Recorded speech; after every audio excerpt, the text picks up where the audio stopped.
Durban, plus grande ville de la province du KwaZulu-Natal, au bord de l'océan Indien, Durban est aujourd'hui le paradis des surfeurs, mais aussi celui des requins, d'où le nom du club de rugby local, les Sharks. Nous verrons dans cette vidéo l'histoire de la fondation de Durban, mais je vous parlerai principalement du club de football d'Amazulu, mais également du Royal AM FC et des Golden Arrows. On verra tout ça après le générique!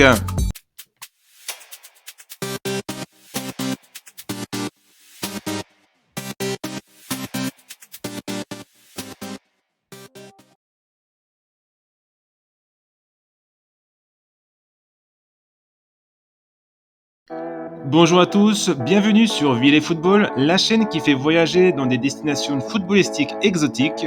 Pour contribuer au succès de la chaîne, n'hésitez pas à vous abonner et de mettre un like à la fin de la vidéo. Pour ceux qui ne me connaissent pas, je suis la personne qui est sur la photo. C'est en 1497, le 25 décembre, jour de Noël, que le navigateur Vasco de Gama, qui se dirigeait vers l'Inde, accosta sur la côte africaine dans un port naturel qu'il nomma Rio Natal, qui deviendra plus tard Port Natal. Natal veut dire Noël en portugais. La côte fut peu explorée par les Portugais durant les siècles suivants, car ils avaient déjà le port de Lourenço Marques, actuel Maputo, au Mozambique. Sur la côte ouest de l'Afrique du Sud, la colonie du Cap devint britannique en 1797 suite à la révolution batave survenue en Europe. Une acquisition officialisée en 1815 avec le traité de Paris. Afin d'étudier le pays, le navire Salisbury, commandé par le lieutenant Francis George Farwell, accosta en 1823 à Port Natal pour effectuer un relevé topographique et trouva l'endroit idéal pour faire un port commercial. Le 23 juin 1835, Port Natal était composé de 35 résidents et ceux-ci renommèrent la ville Durban, nom du gouverneur de la colonie du Cap, Sir Benjamin Durban. Les armoiries de la ville reprennent les éléments des armoiries de Sir Benjamin Durban et de celui du gouverneur du Natal, Sir Benjamin Pine, avec comme devise Debile Principium Melium Fortuna Sequitur, meilleure fortune suit un début difficile. Non loin de là, Shaka, roi de la tribu des Zoulous depuis 1816, était en train de créer une puissante armée.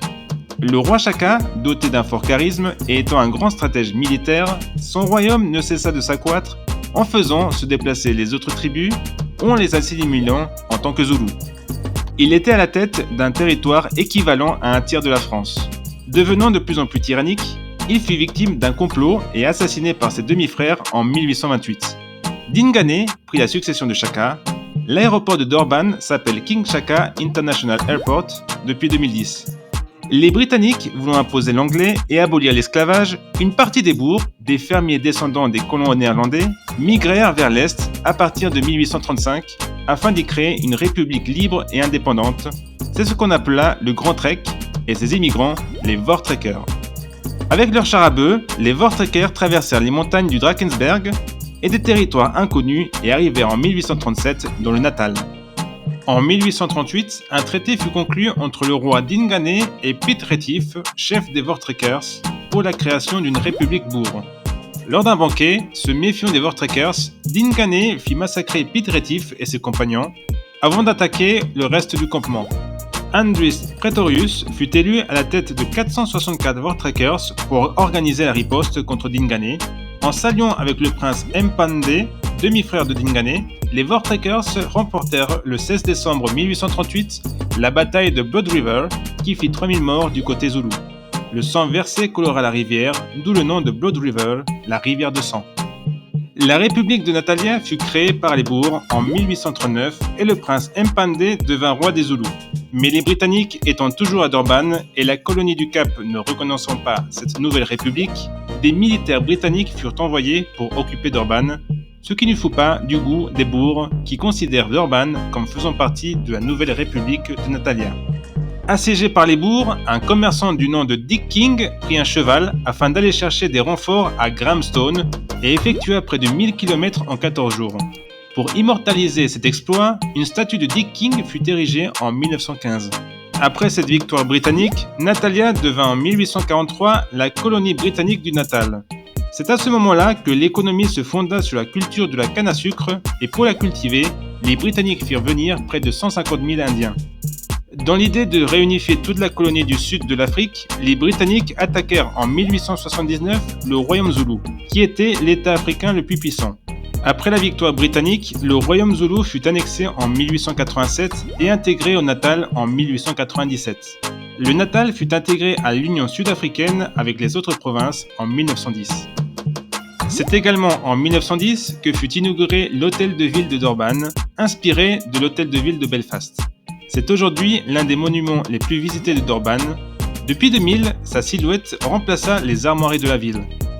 C'est en 1932 que fut fondé le club Zulu Royal Conquerors par des travailleurs immigrés zoulous de Durban. Le club fut présenté à Salomon, le roi zoulou, et fut renommé Zulu Royals. Le club jouait avec les couleurs bleu roi et blanc.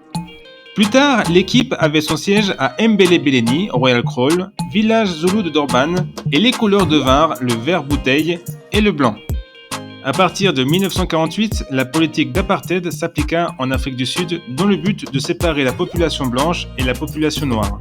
Ce fut également le cas dans le championnat de football où il exista un championnat blanc et un championnat noir. En 1968, pendant les funérailles du roi Beki Zulu, le club devait jouer un match de coupe contre Sapi Home Stars, match qu'ils perdirent 4-2. 3 joueurs étaient censés escorter le cercueil du roi et ont fini par le faire en maillot de foot. Plusieurs personnes critiquèrent le fait que l'équipe ait joué le jour des funérailles du roi et le club fut exclu d'Mbele-Beleni. En 1970, les membres restants du comité décidèrent de recréer le club en tant que Zulu Royals United et retournèrent au siège d'Mbele-Beleni Royal Crawl.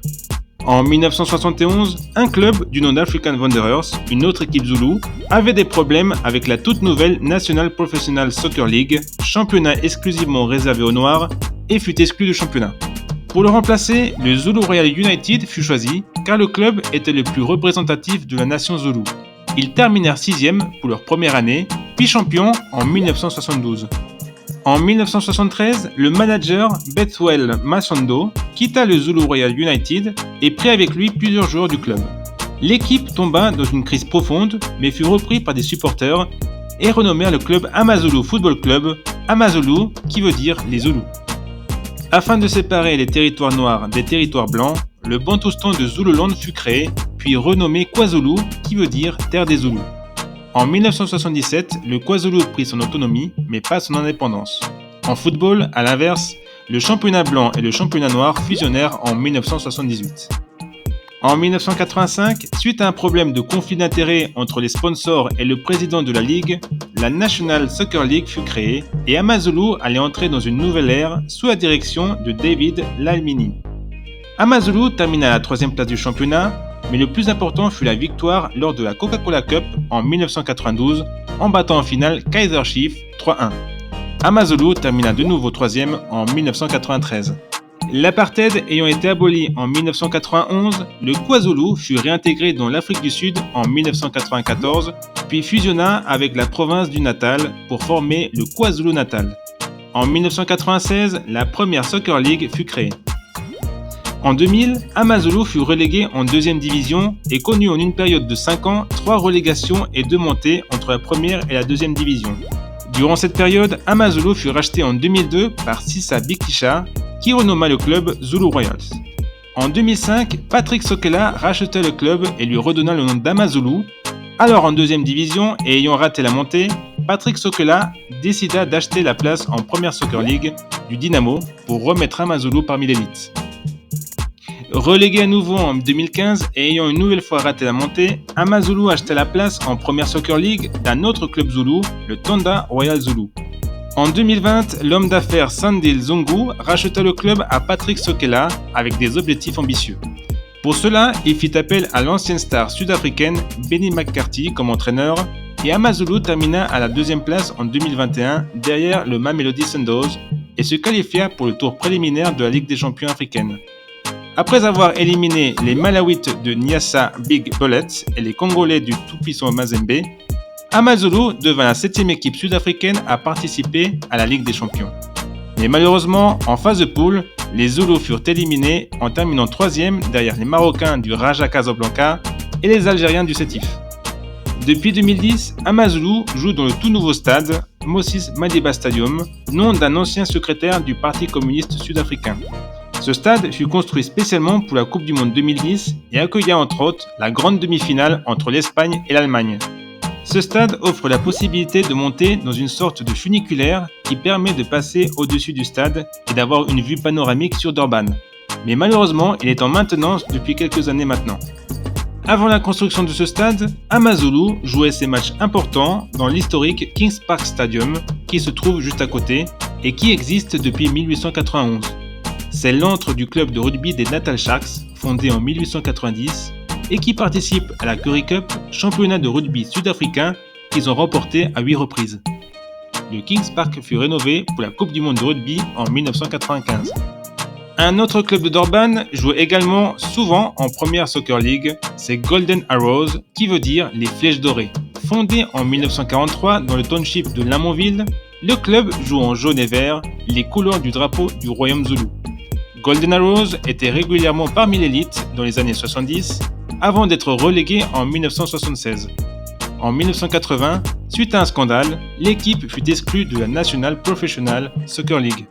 En 1996, la famille Mdelala acheta le club de Ntokozo FC, équipe de 2e division, qui fut renommée Lamontville Golden Arrows.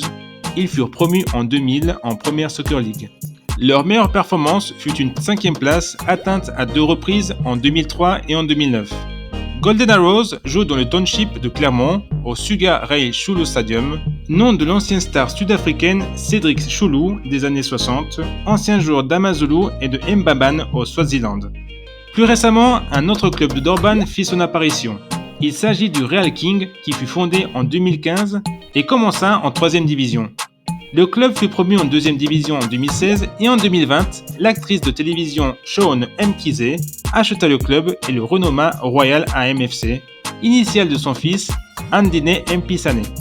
En 2021, Shaun Mkhize et Andine Mpisane achetèrent la licence de Bloemfontein Celtic et le Royal AMFC se retrouvant en première Soccer League.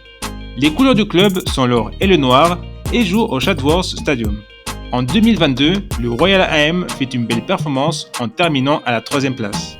Durban est aussi le paradis des surfeurs et le lieu le plus prisé pour cette activité est le Golden Mile, situé tout près du Suncoast Casino Hotel and Entertainment, complexe qui comporte également des restaurants, des bars et un cinéma. À l'autre bout du Golden Mile, on peut y retrouver le Ushaka Marine World, le plus grand aquarium d'Afrique, ouvert en 2004. Il comporte un delphinarium et plusieurs espèces de requins, ce qui nous montre bien que Durban est vraiment la ville des requins. Et voilà les amis, c'est tout pour aujourd'hui. J'espère que cette expédition africaine vous a plu. Un petit like est bien sûr la bienvenue, ainsi qu'un abonnement pour ceux qui ne l'ont pas encore fait. Et je vous dis à bientôt pour une nouvelle vidéo de Ville et Football.